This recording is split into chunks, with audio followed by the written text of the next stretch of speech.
Hey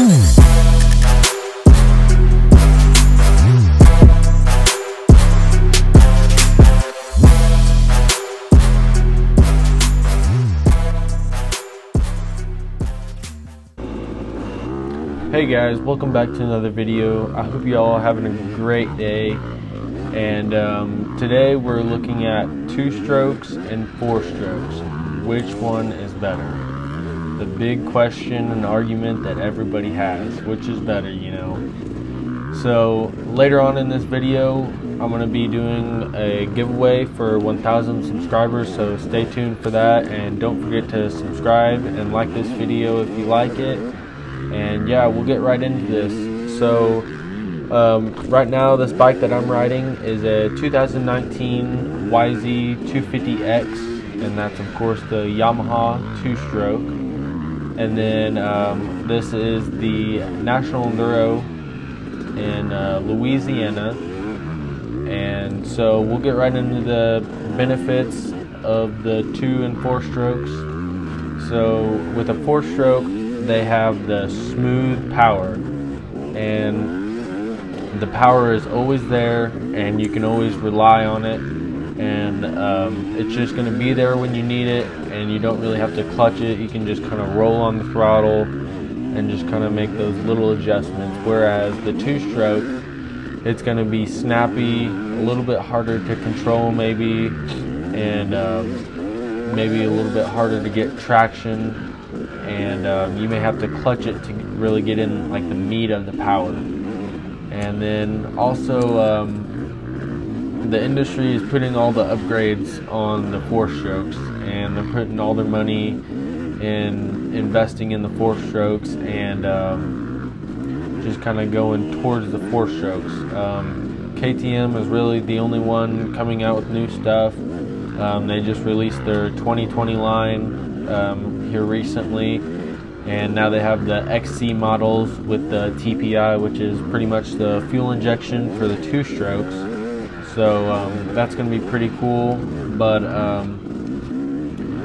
and then on the other side, Yamaha's like this bike that I'm riding right now, you could almost make this same bike out of an 06 YZ250. So the Yamaha 2-strokes are about 13 years old, and they haven't put very much time and money into kind of making them better and making them the best bike they could be. But that's not to say they're not a great bike, because I love mine, but they're definitely putting more money and more investments into the 4-strokes. And then of course, you know, the other companies, Honda, Kawasaki, they don't even have 2-strokes anymore. So that really goes to show where the money is, and what these companies think is going to be the best and the next thing. So, and then moving on, the 4-strokes, you don't have to rebuild the motors as much. And this is kind of controversial to some people, but I personally think that the 2-strokes are easier to work on. Some people say, you know, there's no difference, but I think the 4-stroke motors are definitely more complex, and but with that being said, you don't have to rebuild them as much, whereas the 2-stroke, you know, you're going to be rebuilding it every so often. And I know people that have had 4-strokes and have only done 1, maybe 2 top ends in the time that they've had them. So, and then they'll get a 2-stroke and have to do, you know, 4 or 5 in the lifetime that they keep them. So, I mean, it all depends on how much you ride, obviously, but in the ratio to rebuilding a 4-stroke and 2-stroke, the 4-stroke you're not going to have to rebuild as much as the 2-stroke. And now kind of on to the downfalls of the 4-strokes. The motors are definitely more complex, kind of like I said earlier. You have all the time chains and the cams and valves and everything like that. And then also they're more expensive to rebuild. Like I said earlier, you may not have to rebuild them as much, but when you are going to have to rebuild them, it's going to be a little bit more expensive. And I actually had a buddy that ran his into some water and had to do a whole cylinder and just pretty much the whole top end, cams, valves, everything. He melted the valves and I think a few other things, but I think it was upwards of $2,000 just for top end stuff on a 4-stroke. So that's not even cracking the cases or doing anything like that. So that's definitely more expensive, to whereas the 2-strokes, you know, you can get a top end kit for $100-some-odd and be on your way, and then obviously replating the cylinders a few $100, but you usually don't have to do that. And then also the mapping and kind of making the power how you want it is a little bit more harder on a 4-stroke.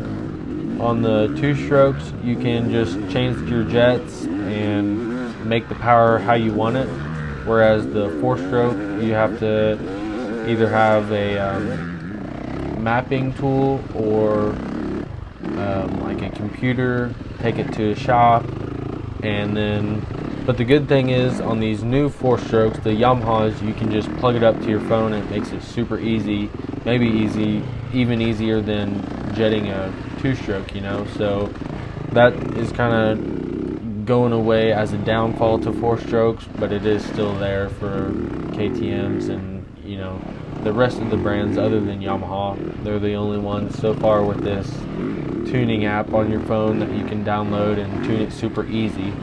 But so moving on to the next downfall is the 4-strokes are a little bit heavier than the 2-strokes.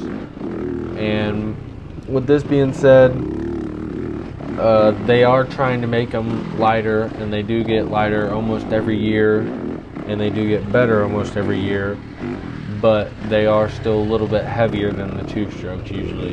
And another thing is the momentum in the motor, with it being a 4-stroke versus 2-stroke, it is a little bit harder to throw around, but it does try to go in a straight line easier, if that makes any sense at all. So just kind of picture weaving through trees, it'll be easier to flick a 2-stroke around, and then on the other hand, picture going through a straight rut or going up a hill with some rocks on it. The 4-stroke is going to want to track and go up the rocks just smooth and stay in a straight line.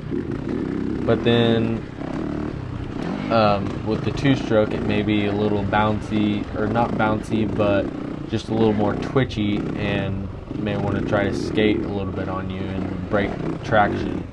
So that's just some things to think about. And then my last point is the 4-strokes are a little bit more expensive to buy, just because I think they have more time into them, more investments, and they've just put more money into building the 4-strokes, and they have the newest, latest, greatest stuff on them, so they are a little bit more expensive usually. Okay guys, I just spent like hours trying to get that giveaway thing done, but the link is in the description, guys. So the rules on it are, you have to be in the United States, continental states, and that's just because shipping gets super expensive for overseas and stuff like that. And so what you have to do is subscribe to my YouTube channel, and then just click the link in the description and just follow the directions on there. It's super easy. You have to just give them your email, and then there's also a bonus entry, and for that I just ask if you guys have any other video ideas and what you guys want to see in the future. So be sure to click the link in the description and enter for this giveaway. It's quite a few stickers, and I hope you guys like it. Thanks for 1,000 subscribers, and I'll see you guys in the next video.